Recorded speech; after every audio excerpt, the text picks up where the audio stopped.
Bueno, esto ya es a nivel personal, o sea que te frustra que no vengan preparándose nuevas generaciones con lo que debería de ser una prioridad.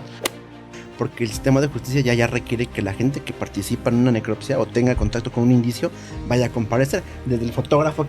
El forense es como la cúspide de muchos médicos. Pues le dio un infarto y está en su domicilio, entonces ya desde ahí ya comenzamos a decir, a lo mejor lo mató la familia, ya no lo quería mantener al pobre viejito y ya se lo echó.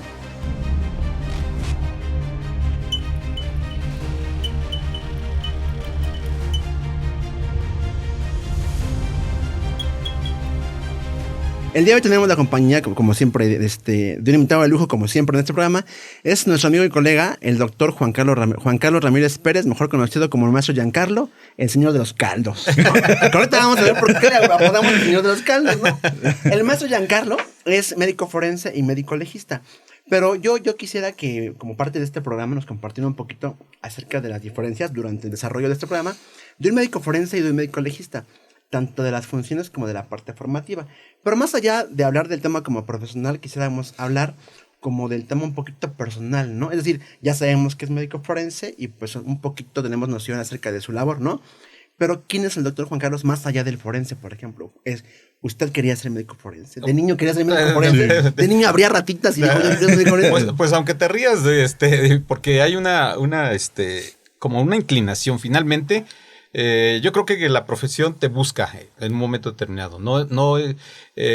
Cuando eres chavo, a veces vas tendiendo a ver en qué te puedes desarrollar, qué puedes hacer. Yo te puedo decir que, por ejemplo, profesionalmente esto es mi vida, pero obviamente todos tenemos una historia atrás, todos hemos batallado para llegar hasta donde estamos, cuesta trabajo a veces, y no es así de que ya tenías todo llano, todo y como muchos, anduvimos buscando dónde colocarnos, dónde estar. Y yo me acuerdo que tardé 10 años en hacer la especialidad de medicina legal, después de salir de médico general. ¿Por qué? Porque no es que no quisiera ser médico forense, es que incluso yo me acuerdo que cuando yo comencé a buscar especialidad de médico forense, no existía. La Ciudad de México no existía. Había una vez que supe que en Veracruz y en Puebla eran los únicos lugares donde se impartía la especialidad de medicina forense. Pero además, antes había menos medios de difusión para información. Claro. Ahorita te metes a Facebook y googleas y en corto salen. Pero antes tenías que andar de lugar en lugar buscando. Es cierto, pero además de eso, además de que era difícil saber en qué lugares, bueno, ponte que ahorita ya, como dices, te metes a Facebook, te metes a cualquier red social y vas a encontrarlo. Pero incluso ahorita, si tú checas la especialidad, o sea, como médicos forenses lo imparte el Politécnico. Y no sé si todavía. Únicamente. Ajá. ¿Por qué? Porque la UNAM ya no lo está impartiendo.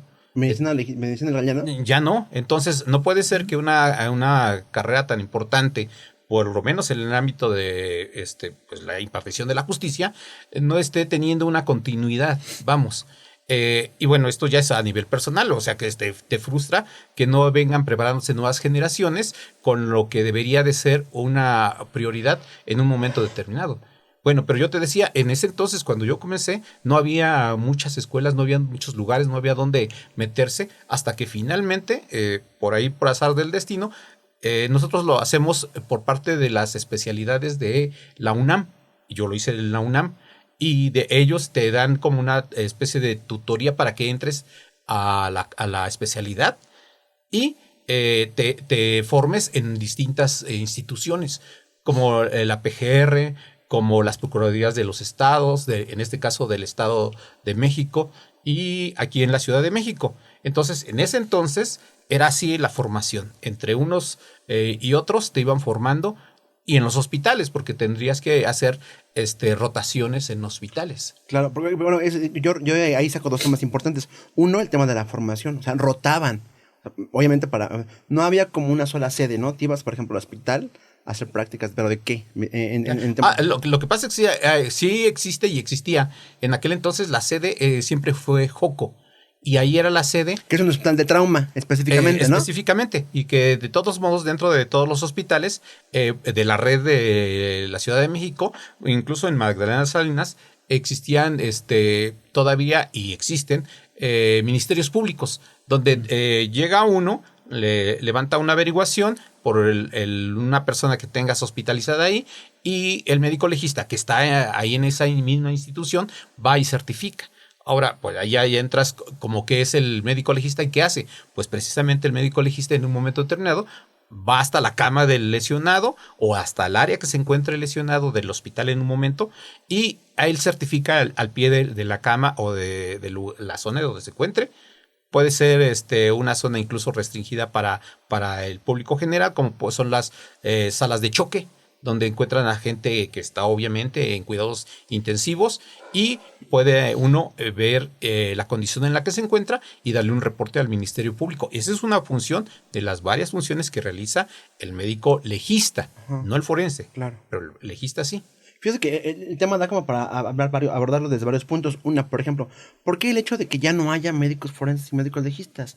O sea, yo creo que ante la alta demanda de muertes traumáticas, sospechosas o súbitas en México, particularmente CDMX, ¿por qué ya no hay? O sea, ¿de dónde nace la idea de ya no sacar más médicos legistas? Bueno, yo creo que esto sí ya va a ser un poquito más complicado. Yo creo que sí te vas a aventar un rollísimo, porque vienen unas situaciones un tanto entre administrativas y un tanto caprichosas de gente que estaba al cuidado de esta especialidad.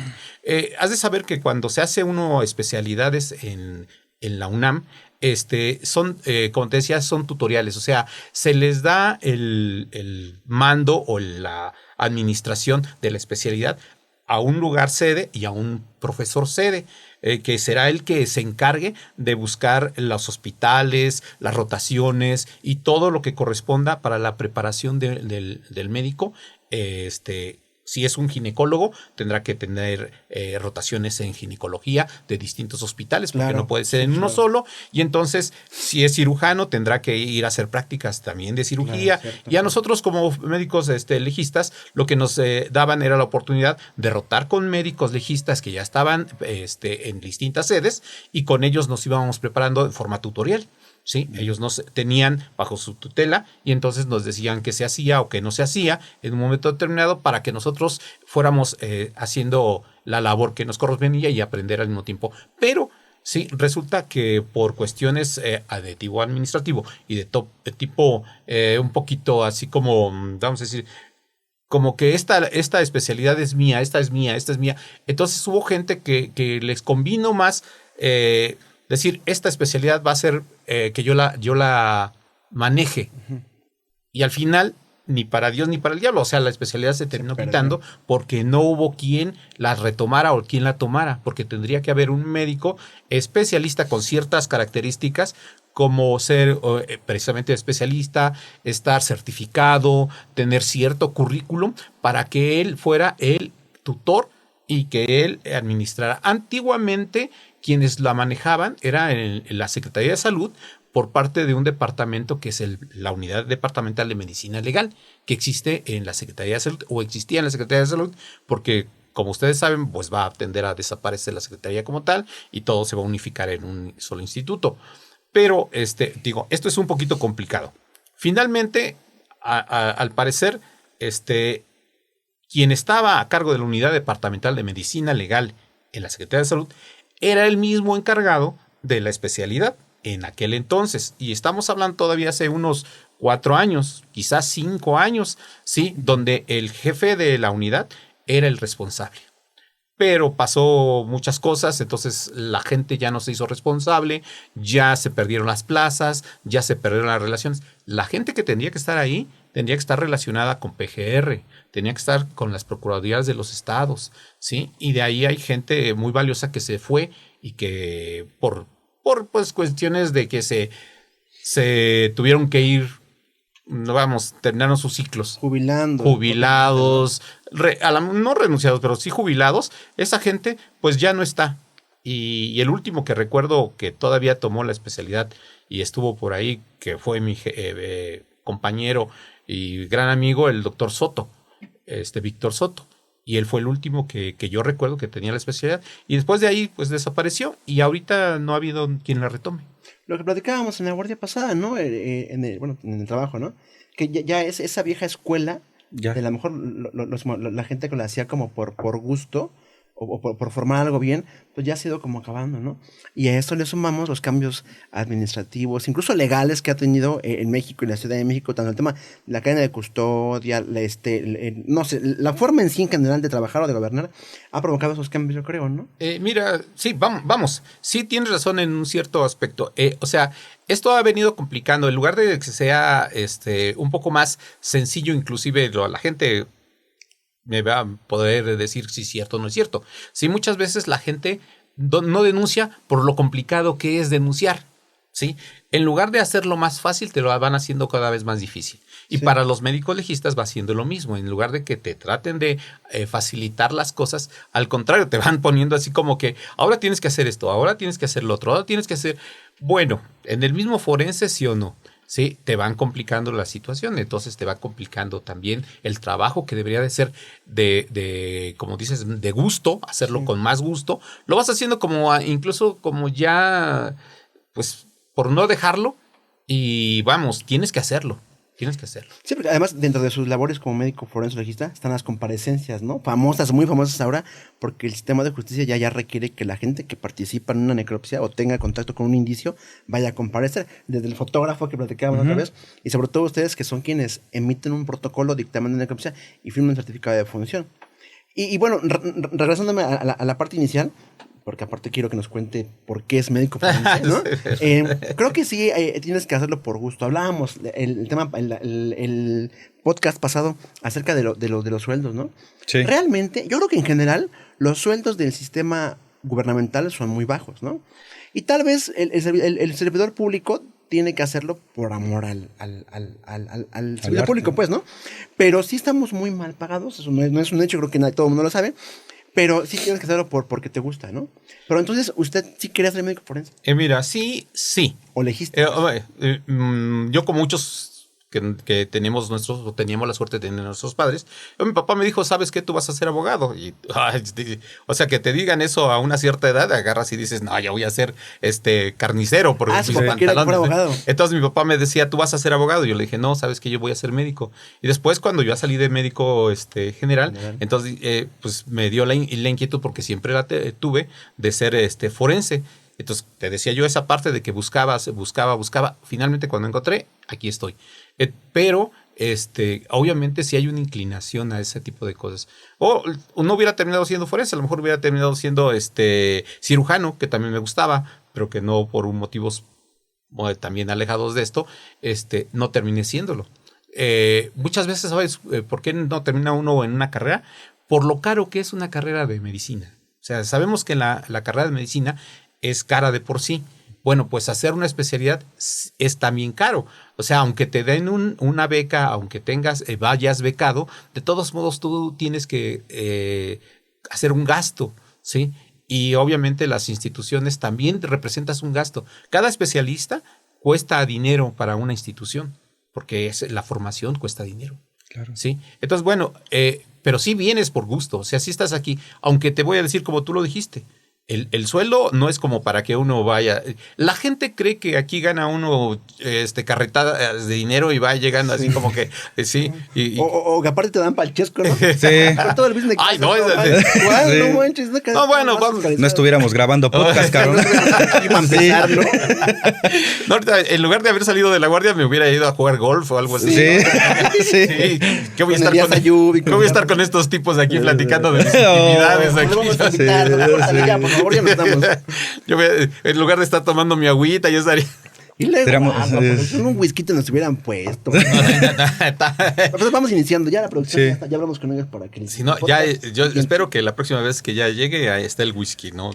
Y es que parecía que no, pero creo que la mayoría de gente del gremio forense en general sí son pisteadores, ¿no? No es cierto, jefe. No es cierto, jefe. No aquí, en el Estado de México. Cálmate, yo vengo también del Estado de México, ahí me formé. Y es cierto, ¿no? Sí. O sea, pero entonces, a ver, Usted, su papá le dijo quiero ser abogado. Y yo, ay, ¿por qué chingamos ser abogado? Quiero ser médico. Yo quiero ser galeno. Ajá. Amigo de la Sí, policía. sí. Y entonces se forma como médico y luego como médico forense. Y entonces usted ingresa, o sea, saliendo de la especialidad de medicina forense o legal, ¿ingresa a trabajar al forense o tarda un rato? No, fíjate que... ¿Cómo llega? Fíjate que lo curioso es este que, mundo criminal. Vamos en un momento determinado y tú lo sabes, o sea, seamos honestos, el forense es como la cúspide de muchos médicos. O sea, dice, yo soy legista o forense, yo quiero ir al forense de la Ciudad de México. ¿Por qué? Porque tiene su nivel, esto tiene su nivel.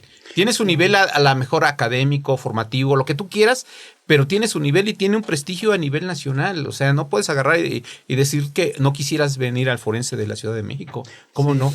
Pero... Platicamos de eso, ¿no? Pese a todas las carencias o críticas que se pueden hacer, creo que el INCIFO sí es punta de lanza. Sí, eso no se puede negar, ¿no? Tiene su nivel. Sí. Vamos. ¿Qué será exactamente? No sé. Yo creo que el personal, no sé, lo que se hace ahí. ¿Qué es lo que se hace? ¿Qué es punta de lanza en un momento determinado? Algunas veces está sobrevalorado, pero ciertamente, sí, la gente que nos dedicamos a esto, queremos estar aquí. Pero yo no inicié ahí, obviamente yo salí de la medicina legal, ya de la carrera, y lo primero que hacen muchos como yo es que se van al Estado de México porque es escuela. El Estado de México es escuela. Que nos guste o no. Te forman carácter. No. Pues, sí. Algunos dicen que es carácter. Bueno, tiene lo malo y lo bueno. Foguean. Sí, se foguea. Y fíjate que ¿por qué? Porque ahí sí haces una labor más de médico forense en el aspecto de que aquí no lo vas a hacer.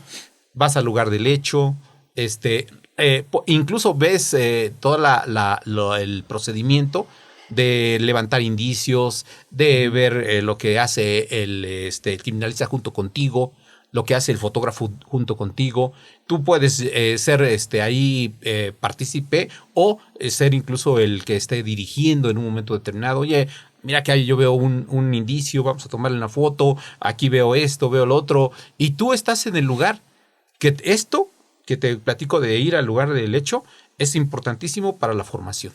Porque te das cuenta perfectamente bien de que lo que tú ves aquí ya como en el forense viene mochado. ¿Por qué? Porque no estuviste en el lugar, ¿sí? Sí. Te pierdes muchos elementos, sí, que es una parte esencial. No estoy diciendo que me vayan a mandar al lugar del hecho, por favor.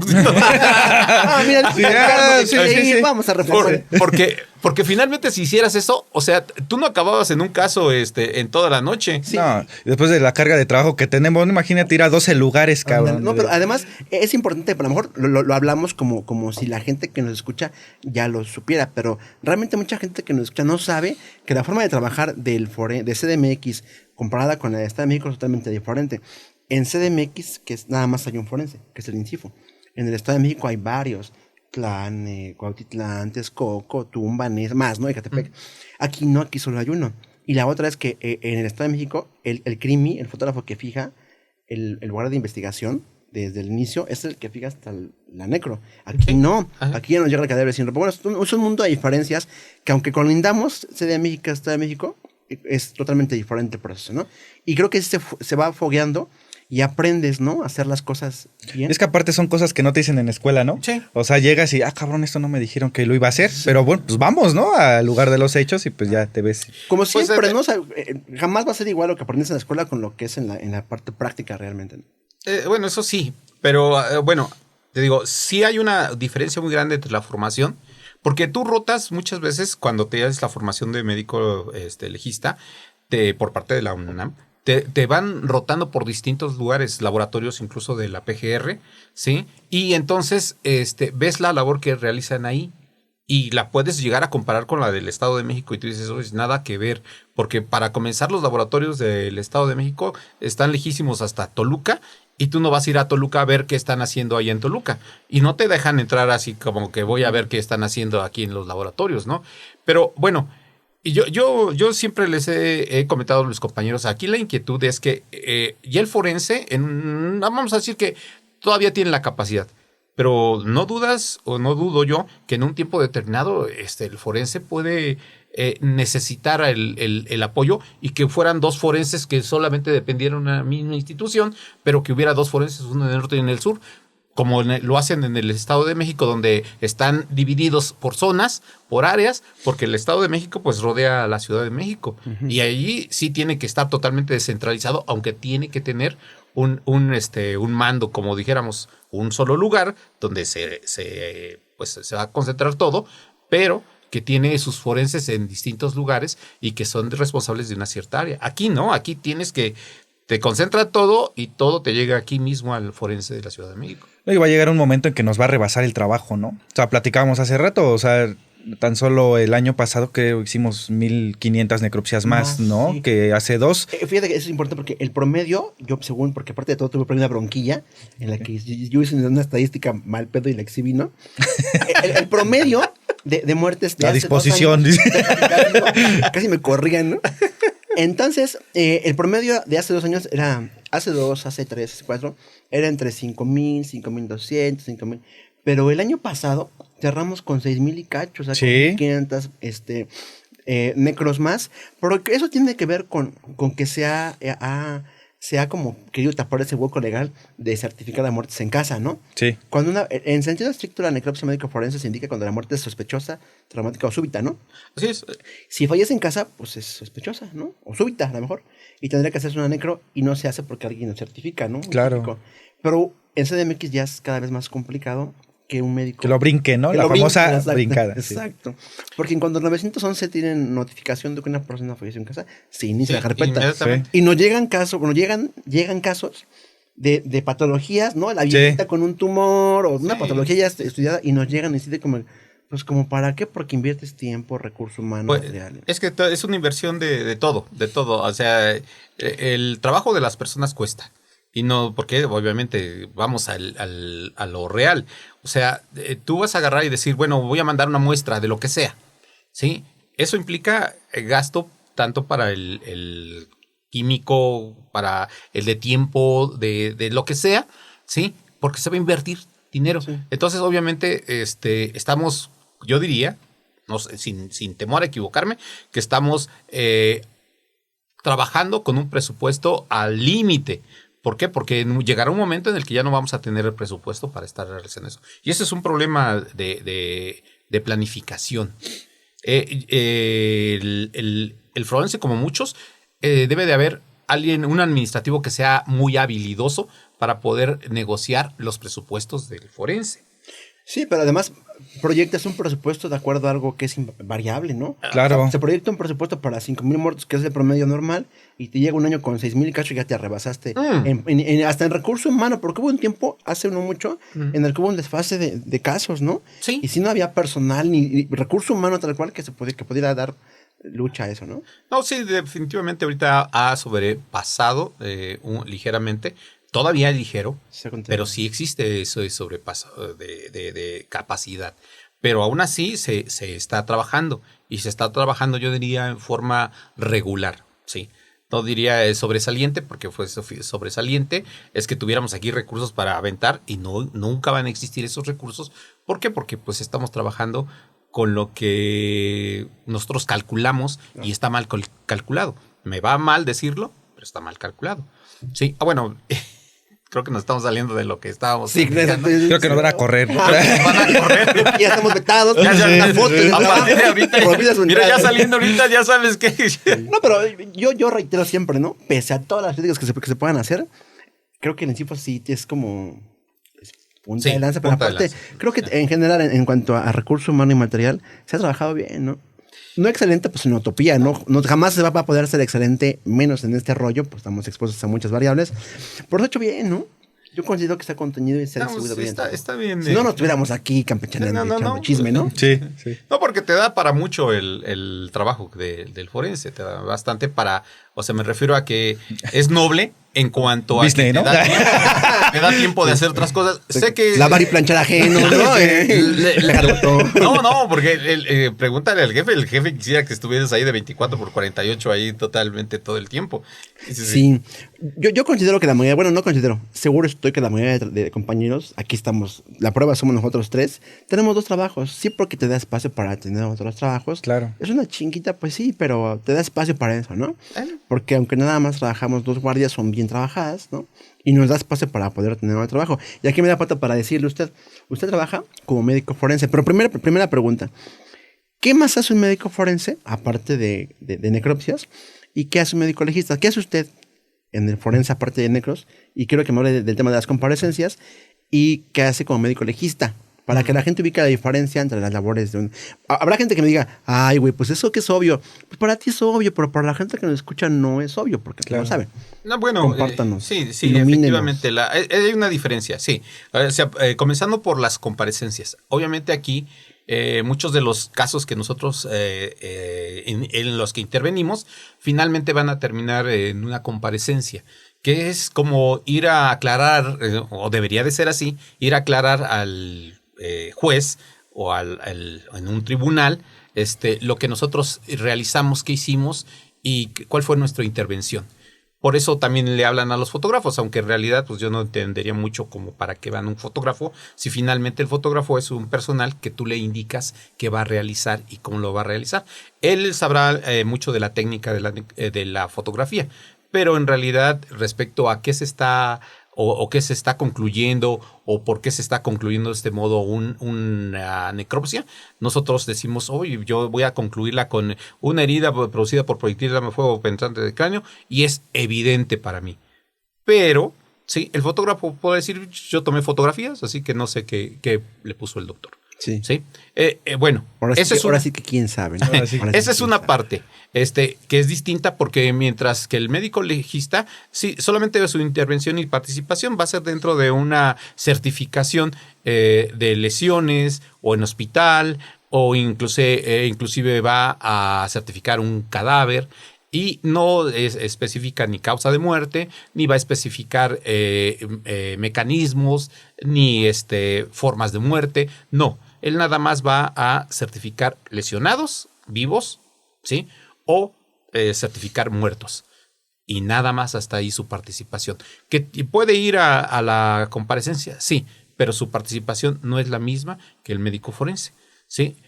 Va por otro lado, el médico forense, aparte de hacer las necropsias, tiene que hacer las ampliaciones. Aparte, yo me acuerdo haber ido a las exhumaciones, ¿sí? Pero a ver, hablamos, le repito, como si todo el mundo supiera, pero ¿qué es una ampliación? Para la gente que bueno, la ampliación es que cuando tú realizas una necropsia, pues vas a solicitar algunos estudios.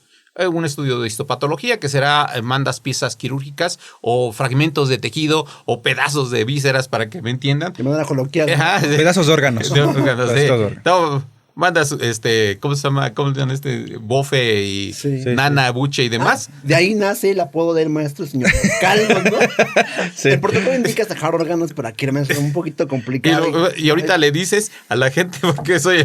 Pero es bien lioso, bien complicado. No, que capeame el riñón y Serena me liga. Pero definitivamente, bueno, eso es la ampliación es que finalmente tú los mandas al laboratorio o la sangre o alguna muestra, te procesan la muestra y te dan un informe. Y ese informe te lo regresan y tú tendrás que hacer un documento en el que vas a añadir todo ese resultado, ¿sí? Para que entre al protocolo de necropsia, el que tú hiciste, que cuando hiciste la necropsia, entonces se le llama protocolo a ese documento que tú hiciste y ese se va a ampliar con lo que venga en el estudio de laboratorio o de patología o la muestra que tú hayas enviado, sí, y entonces eso es una ampliación, sí, para que se entienda. Y eso evidentemente el médico legista no lo hace porque pues él no solicita ningún tipo de muestras, no levanta ningún indicio, no levanta, o sea, su participación ahí sí no tiene nada que ver. Y entonces Ahora sí, platica porque soy el caldo, a ver. Por eso. Capeame el riñón, seréname el hígado. O sea, doctor, a ver, nada más. a ver. El protocolo que dice nada más es como indicativo, o sea, puedes hacerlo o no puedes hacerlo. Pero yo creo que para hacer una Para buena gastar necropsia, insumos, dice. para hacer una buena necropsia, pues evidentemente sí tienes que pesar órganos, o sea, no agarres y digas, ay, no, es No, que o sea, no es. el protocolo lo indica propiamente, ¿no? Digo, el Claro. protocolo ya. Entonces, bueno, va. Pero además, el detalle es que, a ver, corta, revisa. Eso es parte del protocolo. O sea, tú tienes que describir, fíjate, nada más. Como médico forense, tú deberías de describir la forma, el color, la textura, el sabor, el ¿no? sabor, casi prácticamente Me falta a sal. qué huele. ¿Sí? Pero aunque te dé risa, sí es así. No, sí, O sea, creo porque que finalmente. porque es la sí. descriptiva. Y Entonces, lo más descriptiva que tú puedas hacerla. Sí, no en forma coloquial, pero se supone que lleva terminología médico y técnica que te va a dar una idea de que si otro médico lee ese protocolo, concluya lo mismo que tú concluiste. que no haya ¿sí? dudas. Que no haya dudas. Y aún así te mandan a las comparecencias porque despiertas dudas.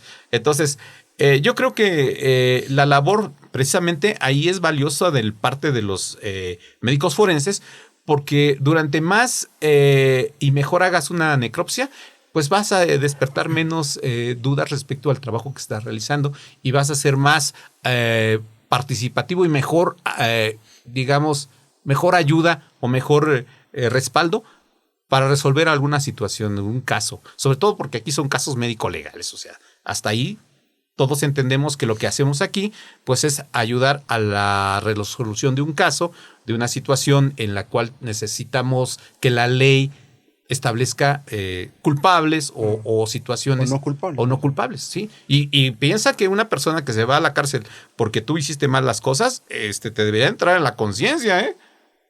Sí. Bueno, que No yo, tanto, ¿no? Pero no es de mi familia. ni lo conozco, ¿no? Oye, maestro, y ahorita que estás hablando de enviar muestras y cosas así, algo extraño, algo que te haya dicho, cabrón, esto nunca me había pasado, ¿no? Yo creo que siempre vamos a encontrar cosas curiosas. No, mira, ¿qué podrá ser muy raro así? Algo que tú hayas dicho, esto es lo que... Mira, eso. yo creo que cada necropsia te podría dejar algo si fueras muy minucioso. Pero desgraciadamente muchas veces no tienes el tiempo para ser tan minucioso, ¿sí? Para hacer tantos cortes, tantas observaciones, porque recordemos que la necropsia tiene una función médico-legal, que es establecer una causa de muerte, ¿sí? A veces establecer forma de muerte, a veces establecer identidad, porque eso es parte de del protocolo y de las funciones que tienen esos protocolos, ¿sí? Pero si tú te pusieras a revisar bien el caso, bueno, hay veces en las que dices, ¿cómo llegó una bala a esta zona, a este lugar? Tuvo que haber hecho una serie de maniobras así como raras, como yo les decía. El edificio natural, ¿no? Salió. Yo decía muchas veces que las balas no tienen palabra cuando entran en tu cuerpo. ¿Por qué? Porque he visto balas dando casi literalmente vuelta, ¿sí? Cuando chocan con un hueso. Es que estaba así. ¿Sí? Estaba así. Sí, no. Es una exageración, pero es cierto, ¿sí? Porque cuando una bala choca, por ejemplo, con un hueso y tiene Cambia una la forma dirección. redondeada, cambia su dirección y entonces se va en otro ángulo. Y tú dices, una bala debería de ir recta siempre. Mentira, la mentira más grande es que entra aquí, sale acá. Bueno, eso sí no tocó nada. Sí, pero si toca un órgano, es de hablar de la física de la balística. Sí. Y, por ejemplo, pero cosas curiosas es que de repente encuentras un orificio donde dices tú aquí no debería No es estar. baleado, ¿no? Sí. O cuántas veces de repente. ¿Y este orificio natural qué es? Inclusive ha llegado el momento en el que dices, tú dudas de que si ese orificio es de bala o no. Claro. Sí. Y te pasa lo mismo con las heridas por instrumento punzocortante. A veces te quedas así viendo la herida y dices, ¿será punzocortante? O sea, esto quiere decir que en medicina forense finalmente sí hay cosas que son como de libro. O sea, lo vemos y decimos, sí es una herida producida por... Y de repente te das la idea de que, oye, ¿sabes qué? Es que le metieron un desarmador que era de este diámetro y lo atravesaron de lado a lado y te quedas así y dices, sí, no. claro. Sí, entonces, bueno, eso por mencionar cosas curiosas, y que son del dominio de la medicina legal o forense todo el tiempo, porque vemos cosas que no concuerdan con lo que dicen los libros.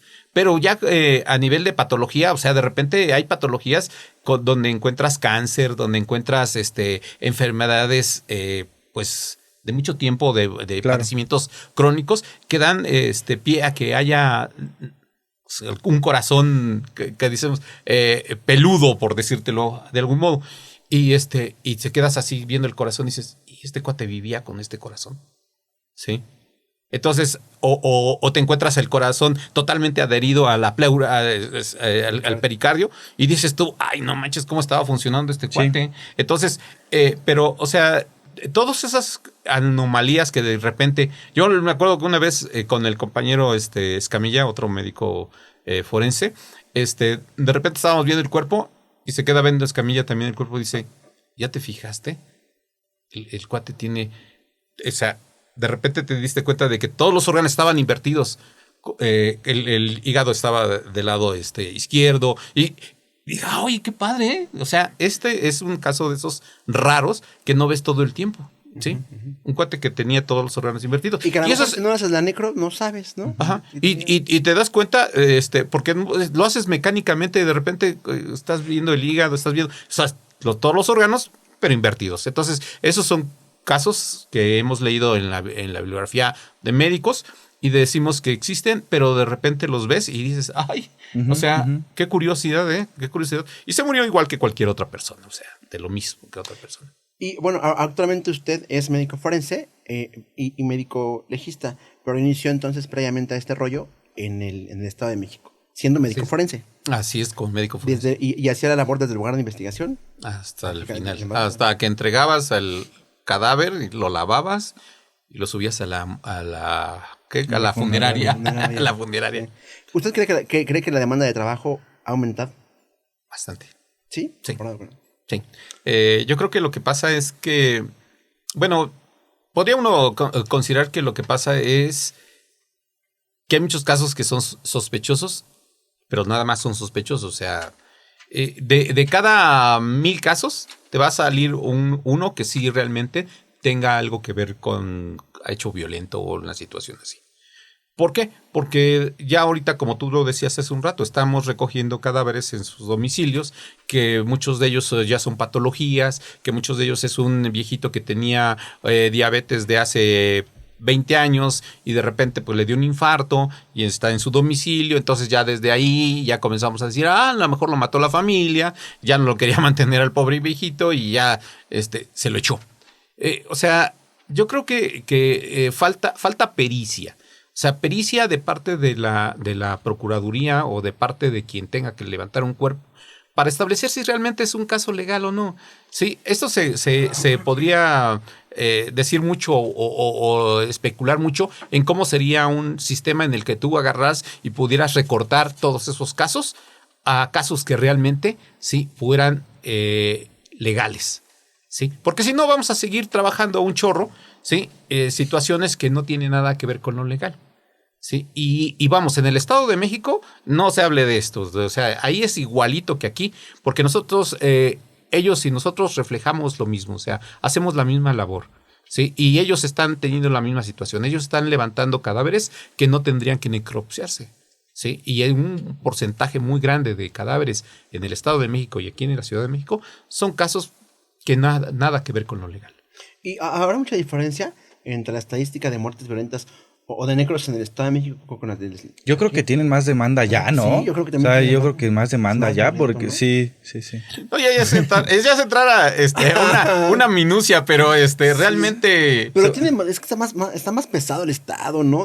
Sí, mucho más, pero piensa que está muy, muy disperso. El Estado de México, yo una vez estaba yo viajando, esa es una anécdota, ¿no? Viajando y decía, oye, ¿dónde se termina el Estado de México?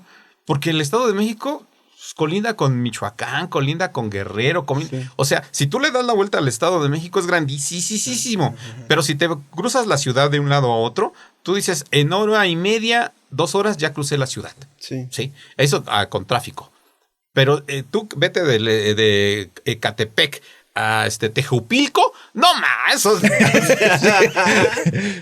sea, un día. A Temazcaltepec, y dices, no sales, o sea. A El Oro, sí, ¿no? Sí. O sea, el Estado de México es muy grande y cada, algunas veces cada municipio por lo menos debería de tener un forense. Sí, por lo menos. Y no lo tienen, porque a veces un médico forense tiene que abarcar varios municipios en lo que se concentran. Sí, justo, ¿no? Por ejemplo, cuando tú estabas en el estado, tú estabas en... Yo estuve en Naucalpan, Barrientos, Atizapán. Cuando pasaban, por ejemplo, tú estabas en Naucalpan y no habían Barrientos, los llevaban para Naucalpan. Exacto, sí. O depende, ¿no? Porque luego pues, andas en la fiesta y diles que no hay médico que se ve para allá. Bueno, ya se va, ¿no? No, es que no trabajo allá, maestro. ¿No? Pero yo como yo trabajé ahí. Pero ya ha cambiado, ¿no? No nos quemen. Ya se controla más, ¿no? Ya está más controlado. Mira, bueno, yo creo que el ambiente sigue siendo el mismo en el aspecto de que el trabajo tiene que sacarse de un modo u otro. ¿Sí? Pedo o sobrio, ¿no? Sí. Y vamos, y la situación es que sí, efectivamente, no hay tantos médicos forenses en el Estado de México. Ya muchos compañeros, desgraciadamente, han renunciado porque el trabajo es excesivo. Entonces, no estoy quemando a nadie. Eso es una realidad que se sabe, ¿sí? Y esto, aunado al hecho de que ya no se están formando más forenses, solamente creo que la escuela del Estado de México, que tienen que hacen una maestría o algo así. En Toluca, sí, ¿no? En Toluca. Una especialidad. Sí, una especialidad que ellos llaman especialidad, pues vamos a ser honestos, tampoco es una especialidad. Con sus deficiencias, con lo que tú quieras, pero están formando todavía gente, ¿sí? Aquí ya no. Entonces va a haber un momento en el que obviamente se va a necesitar gente forenses o médicos legistas en otros estados, porque aquí todo se concentra, aquí en la Ciudad de México y el Estado de México concentra mucho personal, ¿sí? Despierten al niño, por favor. Despierten al niño. Tú tienes la culpa. Sí, es cierto.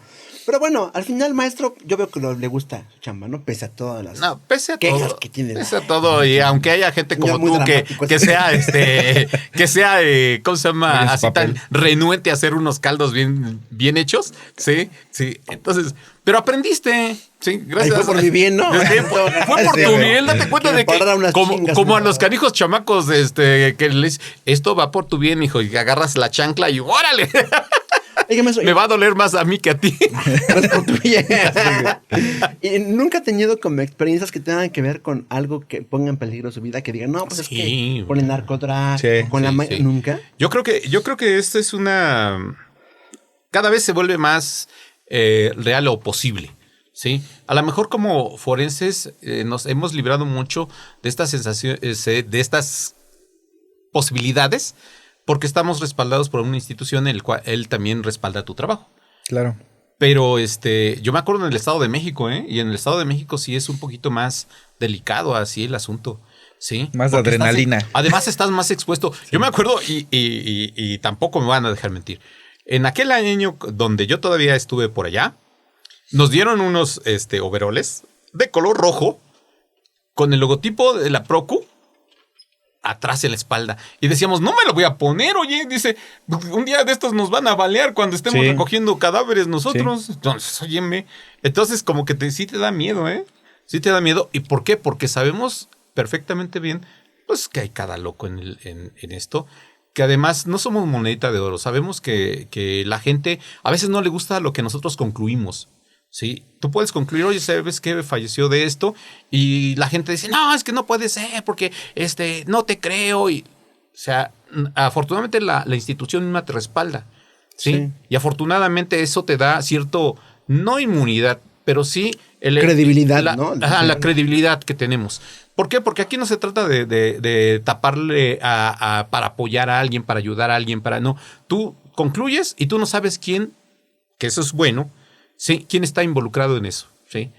O sea, sí, yo creo que en esa parte es bueno que la persona que interviene al principio no intervenga al final, porque ya se rompe, ¿no? Esa secuencia. Ya no puedes como intervenir en el sentido de querer como sobornar o querer amenazar, ¿no? A la persona. Ajá, sí. ¿Qué pasa, no? Porque luego igual le entregas el certificado de función. Oiga, doc, pues yo quiero que le cambies, cabrón, ¿no? Sí. Y si resulta que son del otro bando, dices, ay, también tienes que poner al final a tu integridad primero, ¿no? O sea, no aceptar el dinero, ¿no? O sea, lo que dicen, pero pues sí ver la forma, ¿no? O sabes que yo me retiro de este asunto y pues bye, ¿no? Pues en otros estados sí ha sido más evidente que hay gente que obviamente no está muy contento con la labor que se realiza, porque incluso ha habido gente que ha entrado violentamente a las procuradurías. Sí. Sí. Pues el caso que fue un muerto que sacaron del Forén, de un CEMEFO, ¿no? Precisamente a eso me En refiero. cierto lugar llegaron a balear y se llevaron el cadáver, sí. Sí, entonces, ¿qué seamos honestos, o sea, Y a ver, di que no. esta Sí, labor, exacto. implica un poquito de riesgo en esos aspectos. ¿Por qué? Porque estás involucrándote en una situación de disputas a veces. Sí, vamos, en la Ciudad de México a lo mejor no se siente tanto, no lo sentimos tanto. En el estado Sí. es lo bueno. Pero en el Estado sí. Sí. En el Estado sí. Y cada vez es más frecuente que sí te pongas a pensar que hay detrás de cada asunto en el que tú manejas. Bien. Nos queda poco tiempo, ya empezamos un poquito tarde, pero al final estamos, creo que en tiempo. Yo quisiera, maestro, que nos compartiera a lo mejor usted es como partidario de esas teorías o de esas creencias paranormales de que es que el alma, o es que el muerto se levantó, o es que me habló. ¿Es partidario de esas creencias? No. Yo digo, soy muy, muy creyente. O Claro, sea, soy católicamente, creyente, bueno. o sea, si me preguntas, oye, ¿qué religión tienes? Pues obviamente, como el 80% de la población mexicana es católica. Bueno, pero más allá de eso, el hecho es que nosotros trabajamos con un producto. Claro. Porque tenemos que hablar de ¿cómo se llama? Sin mucho, a lo mejor no involucrarnos mucho en esa situación de que es una persona, de que es... No, esto no implica que lo trates mal, que agarres el cuerpo y que lo botes y que... No. Porque si le va a manejar con cierto respeto, siempre es una persona. Pero no puedes agarrar y ponerte a pensar, híjole, este cuate a lo mejor todavía está vivo, por decirlo de algún modo, ¿no? Y lo pregunto porque de un tiempo para acá, en las redes sociales, sobre todo influencer y ese tipo de cosas, han hecho como una apología de la muerte, ¿no? Dos, como han creado un misticismo acerca de que, y es que yo estoy en la morgue y el muerto se levanta, ¿no? Eso no pasa. No, bueno. O le hablé para que se dejara de trabajar. Eso no pasa, ¿no? Yo creo que es para jalar gente, ¿no? Para jalar seguidores. Tienes que, exacto. Bueno, tienes que entender que esto jala gente. Como el morbo vende. Ajá, el morbo vende. Pero bueno, tú lo sabes y la gente no lo sabe, pero muchas veces nosotros casi dormimos a un ladito donde están haciendo las necropsias. Sí. Y Naucalpan, sí o no, también. Nosotros teníamos un cuartito donde Naucalpan nos dividía un muro. Un muro. Sí, un muro. De aquel lado estaban realizando la necropsia, del otro lado estabas dormido así. Sí, claro. Sí. Y de ahí, bueno, yo parto para a lo mejor, a manera de término cerrar, diciendo que la gente que se quiera capacitar y quiera conocer acerca de estos temas, se acerque con la gente pues capacitada y que no nos dejemos llevar por lo que vemos en redes sociales, que muchas veces la mayoría de información es irreal, que se acerquen con gente especializada. Creo que el forense, por ejemplo, es un lugar abierto al conocimiento y aprovecho para invitar a la gente que nos sigue. El INCIFO tiene sesiones semanales o mensuales, no recuerdo bien. Mensuales los días jueves, pues síganlo, ¿no? O sea, son gratuitas, son de gente profesional. Y pues inviertan un poquito en ese tipo de cosas, un poquito de tiempo, ¿no? Entonces yo quisiera despedirme cerrando con esta invitación a la gente a que se capacite y que se acerque a la gente realmente profesional y que está en el tema.